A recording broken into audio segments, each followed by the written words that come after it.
Welcome back into Hitting Hard with Jon Chuckery on Locked On Sports Atlanta. Asking you again, head over to youtube.com, put Locked On Sports Atlanta in your browser, subscribe, leave us a review, tell us what you think, give us some feedback on the episodes. And of course, want you to follow me on my personal Twitter page at JMCH316.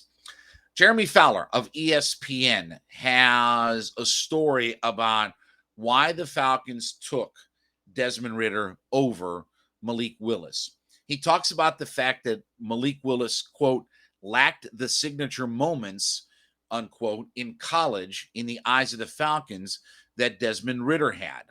Also, Desmond Ridder had a, quote, had showcased a more complete body of work, plus Ridder's confidence and polish in the process helped, per the report. Coaches who interviewed him noted that the quarterback outlined his plans to unseat a veteran wherever they landed. Now, look, it was a question that was brought up about, did the Falcons make the right pick because that Malik Willis went right after Desmond Ridder, right? And there were people who thought the Falcons should either at 8 draft Malik Willis or even trade up to get him to make sure that Carolina or something didn't snag him beforehand. And as it turned out, Willis ended up being a later round pick. I like the idea of having Desmond Ridder here. And while I like the upside of Willis, and maybe that ceiling is a little bit higher than Ridder just because of the natural athleticism that he has. There's no doubt about it that Malik Willis is a physically gifted guy, throw it all over the yard, make big runs, and this, that, and the other. But as a quarterback and what he did for his program, you can't argue with what Desmond Ridder did.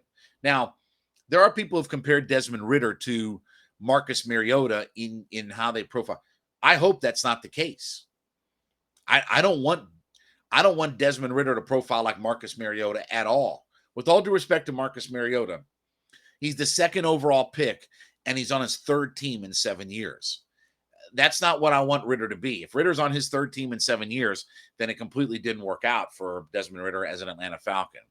But I'm okay with the idea of they took Desmond Ridder over Malik Willis. If you're talking about a guy, this is one of the things that Terry Fontenot and Arthur Smith both talk about, is where your floor and your ceiling is. It's not just who has the higher ceiling, but who doesn't have as low of a floor. And I feel like Malik Willis may take longer to develop. And so his floor could be, where's that starting point? I feel like that's much lower with Desmond Ridder. Not saying Desmond Ridder isn't a project in some ways. He's got to get his completion percentage up. Obviously, he has to see NFL competition, but those are all true about Malik Willis as well. Ridder may not be 100% the same type of athlete that Malik Willis is, but when you talk about being a quarterback and being more polished and having those big moments and being in big games, he did see a lot of good competition. Remember, this is a guy who over the last couple of years has played Alabama and Georgia and Notre Dame and Power 5 teams. It's not just been Memphis, Navy, Tulane. Yes, those are teams that he played in college, but he played Georgia and Alabama and Notre Dame and schools like that. So I definitely am on the side of, especially where they got him, that if it was Willis or Ridder, I'm okay with the idea of taking Desmond Ridder. I think that floor is higher. I don't know if the ceiling is as high, but I do think that he's a more polished quarterback, been in bigger moments, and has done more as an overall body of work than what Malik Willis has done.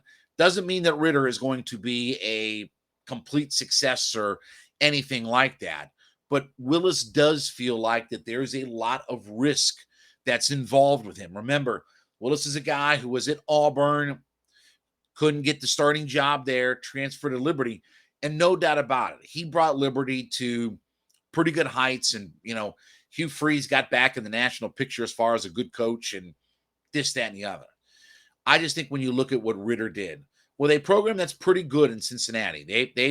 They've always been a stepping stone program for coaches and players and stuff. Remember, that's the team that Tim Tebow played in his final game. In Tim Tebow's final game in college football, it was in the Sugar Bowl against the Cincinnati, Bearcats. I mean, I think that was the Brian Kelly team and all this and the other. But anyway, Ridder to me feels like a much more finished and polished product, at least coming out of college, than what Willis does.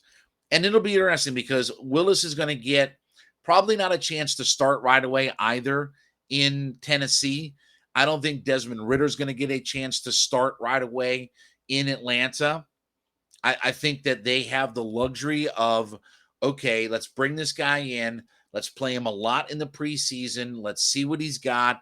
Let's let him learn in tutelage. And I like the fact that Arthur Smith has, a guy from the very beginning that he can tutelage and work with.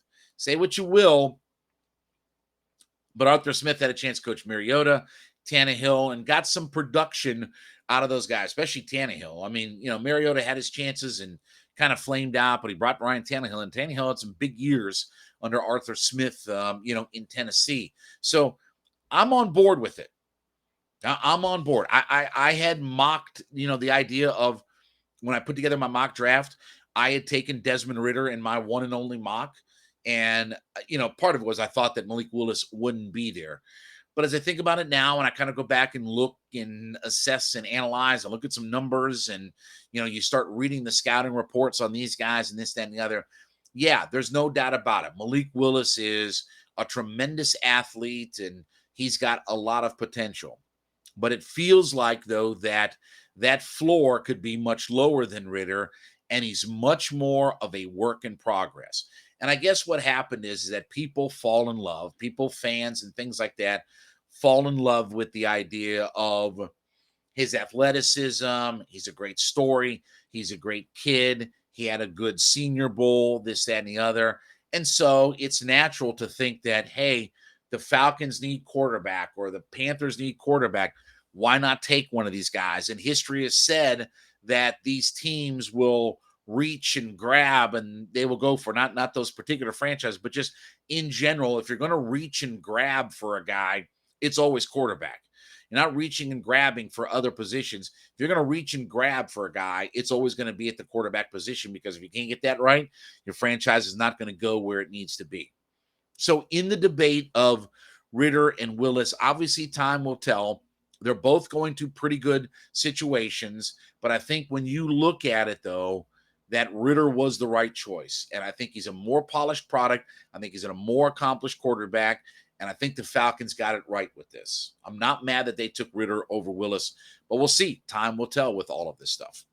All right, when we get back, I'm going to say no to a proposed trade for the Atlanta Hawks as we talk about they need another star player. No thanks to this move. Jon Chuckery, it's hitting hard on Locked On Sports Atlanta.